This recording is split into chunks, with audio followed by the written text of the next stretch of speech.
At least 21 people have reportedly died in Haiti due to new clashes between rival armed gangs.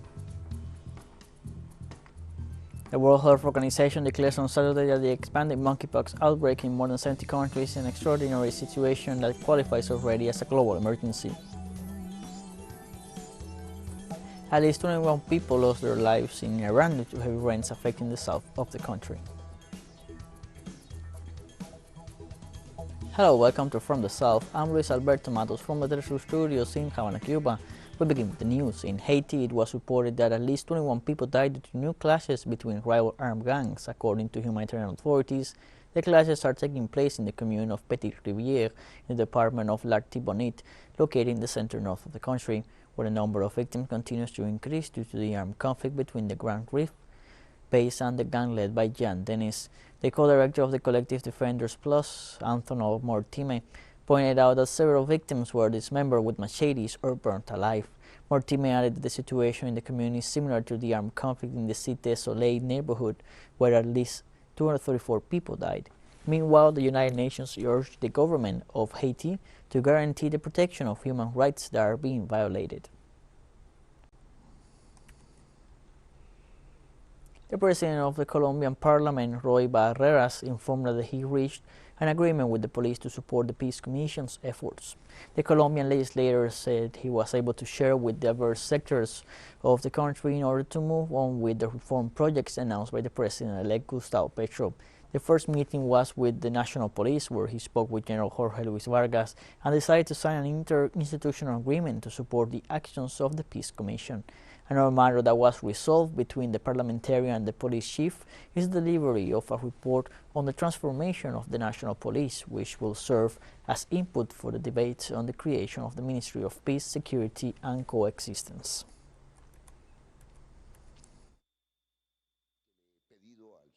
I have asked General Vargas to provide us with a report on everything he has done in terms of police reform as an input for the debates that the Colombian Congress will hold once the new government submits the bill for the creation of the Ministry of Peace, Security and Coexistence. This Friday, the U.S. State Department sanctioned the former president of Paraguay, Horacio Cartes, for accusations of corruption during his presidency. The decision was announced on Twitter by the Secretary of State, Antony Blinken, and announced almost simultaneously in Asunción by the ambassador of Washington in the country, Mark Osfield. The diplomat detailed that during his term, Cartes used the presidency to block an investigation into transnational crime involving his partner, whose identity he did not disclose. In a maneuver, he said, was designed to mitigate the former president's political and legal risk. Cartes governed the South American country between 2013 and 2018 for the conservative Colorado Party.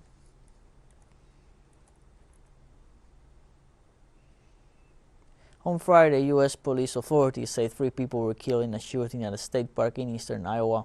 The victims were found in their tent early Friday at the Maquoketa Cave State Park compound. The Iowa Department of Public Safety identified them as 42-year-old Tyler Smith, 42-year-old Sarah Smith, and 6-year-old Lulu Smith. Investigators have provided no motive for the attack, but named the suspected gunman as 23-year-old Anthony Sherwin from Nebraska. Officers found the deceased body of the shooter west of the park, who appeared to have suffered a self-inflicted gunshot wound. Gun violence has taken more than 24,000 lives across the United States so far this year. Thousands of people gathered to parade through the streets of Berlin for the city's annual Pride celebration, also known as Christopher Street Day. The motto of the Christopher Street Day in 2022 is United in Love Against Hate, War and Discrimination. Around 1 million people are expected to take part in the CSD demonstration.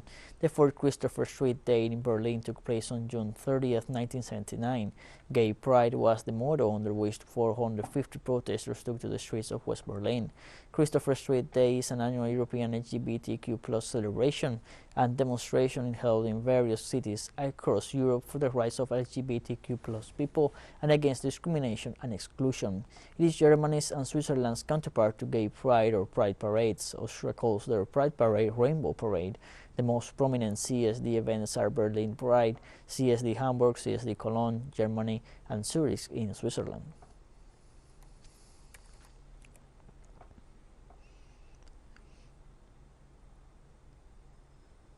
and thousands of members of Hungary's LGBTIQ+ community and their supporters marched through Budapest on Saturday amid an increasingly hostile environment for sexual minorities led by the country's right-wing government.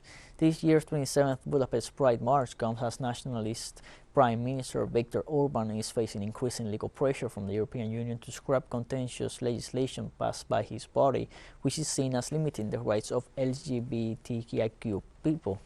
The EU has tried for a year to make Hungary change a law passed in June 2021 that bans content portraying or promoting homosexuality.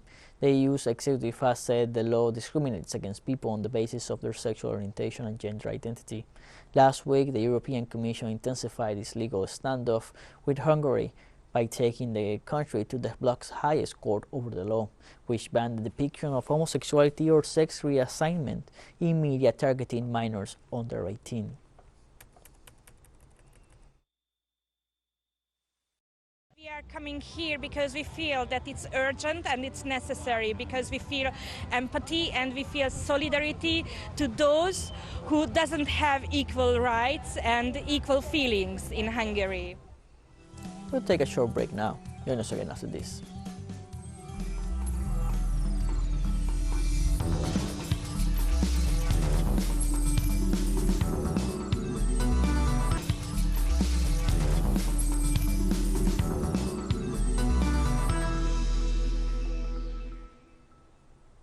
Welcome back to From the South.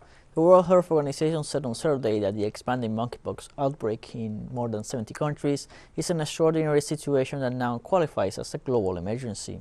WHO Director General Tedros Adhanom Ghebreyesus made the decision to issue the declaration despite a lack of consensus among experts serving on the UN Health Agency's Emergency Committee.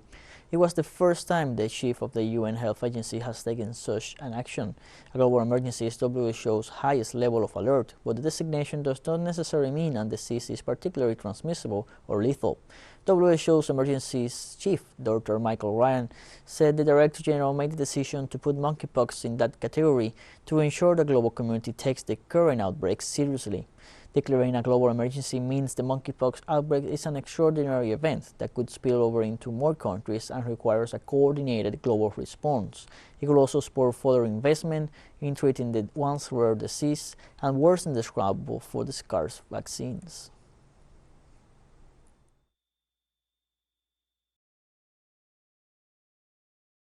WHO's assessment is that the risk of monkeypox is moderate globally and in all regions, except in the European region, where we assess the risk is high. There is also a clear risk of further international spread, although the risk of interference with international traffic remains low for the moment. So in short, we have an outbreak that has spread around the world rapidly through new modes of transmission, about which we understand too little and which meets the criteria in the international health regulations.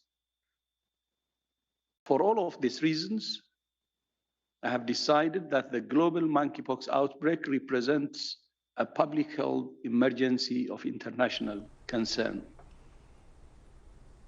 In the Philippines, a rising number of dengue fever cases is posing a grave challenge to health officials who fear a widespread public health crisis. A total of 65,190 dengue infections, including 274 deaths from mosquito-borne virus, were recorded between January 1st and July 2nd this year, an 83% increase over the same period last year. The country's Department of Health has released funds to help combat the outbreak and is urging residents to take preventive measures to stem the spread of the disease. In Barangay Talayan in Quezon City, the local health committee has organized insecticide spraying in the district 2 or 3 times a day in a bid to eradicate mosquitoes.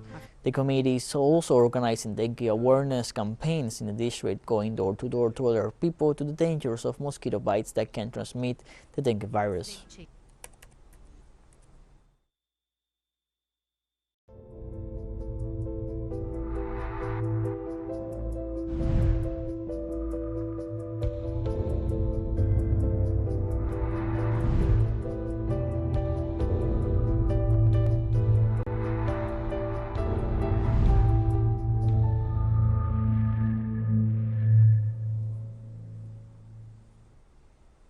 In India, more than 21,000 new cases of COVID-19 were reported in the last 24 hours. According to data from the Ministry of Health and Family Welfare, the number of active cases of COVID-19 in the country reached 43,868,476 on Saturday. This after a total of 21,411 new infections were registered in the last day. Meanwhile, the number of deaths caused by the infection reached 525,997 as another 67 patients succumbed to the contagious disease this Friday. Authorities informed that the number of people recovered from the disease increased to 43,192,379. To date, over 2.1 billion doses of vaccines against COVID-19 have been administered in the country.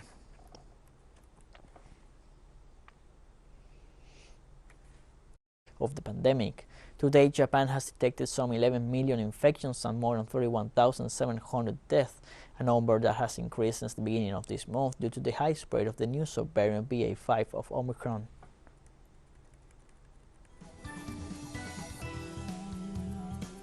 And more news coming up after a final short break, so don't go away.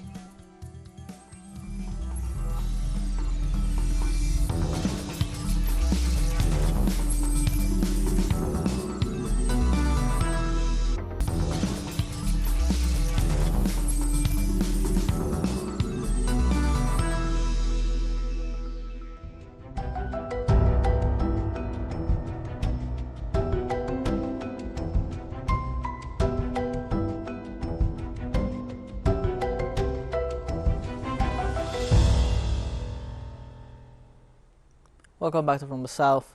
In Iran, at least 21 people lost their lives due to heavy rains affecting the south of the country. According to the authorities, the heavy rains caused the Rudbal River to swell in the pass that crosses the city of Estaban. Local rescuers managed to save the lives of at least 55 people who were trapped in the area. Meanwhile, rescue teams remain in the area searching for another 13 citizens reported missing. The Iranian Meteorology Department had issued warnings about the possibility of heavy seasonal rainfall in the region severely affected by climate change. In Europe, the heat wave that has been sweeping across the continent has claimed 1,700 lives while fueling wildfires across the territory. Europe has been reeling from the effects of a prolonged heat wave responsible for a series of ferocious wildfire and escalating record-breaking high temperatures. The Italian government on Friday issued an alert for extremely high temperatures in its 16 cities. Meanwhile, the firefighting authorities of the country say they have dealt with a total of 32,921 wildfires from June 15th to July 24th. In reaction to the extreme effects of the current heat wave, the WHO has issued a guidance for national and local authorities to save lives and strengthen the resilience of communities and people to cope during extreme heat.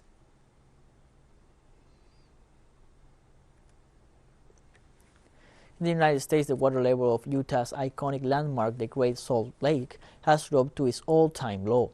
The Great Salt Lake is the largest saltwater lake in the Western Hemisphere and the 8th largest terminal lake in the world. According to the U.S. Geological Survey, water levels in the lake are expected to continue falling this fall and winter, which could seriously affect the natural environment and a relevant industry chain worth $1.3 billion.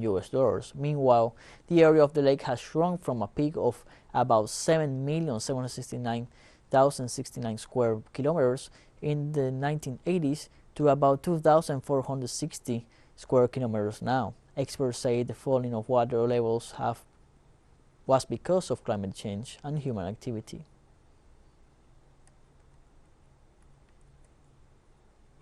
Palestinian activists denounced the delivery of numerous confiscation and demolition orders of Palestinian homes and facilities in the occupied territories by Israeli occupation authorities. Members of the Field's Defense Committee of Silwan neighborhood warned that the neighboring nations' officials are systematically attacking Arab properties in the city.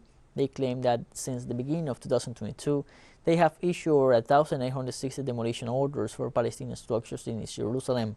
During the last week alone, 92 orders for house and facility demolitions have been delivered. Activists denounced that the aim of occupation authorities is to increase the pressure and restrictions on the population and push them to migrate and leave the city.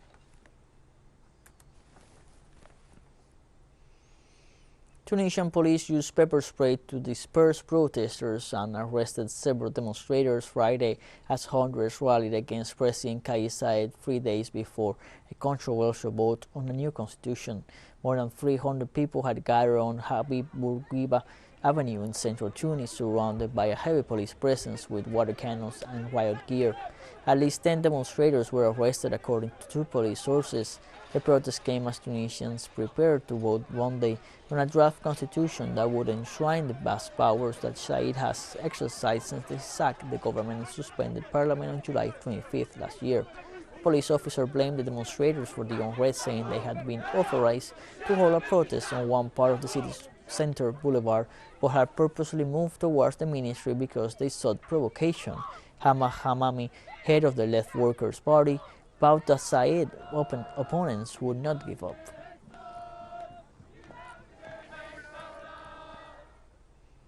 Meanwhile, in Tunisia, this Saturday ends the electoral campaign for the new constitution that will be voted in referendum on Monday. The same was developed with few events, little visibility, and in the face of a generalized disaffection that causes the fear of a low turnout.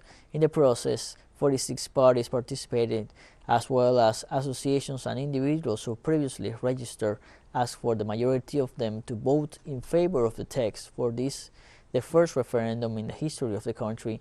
A total of 9,278,541 citizens are called to vote, 8,929,665 in the nation and 348,000 abroad.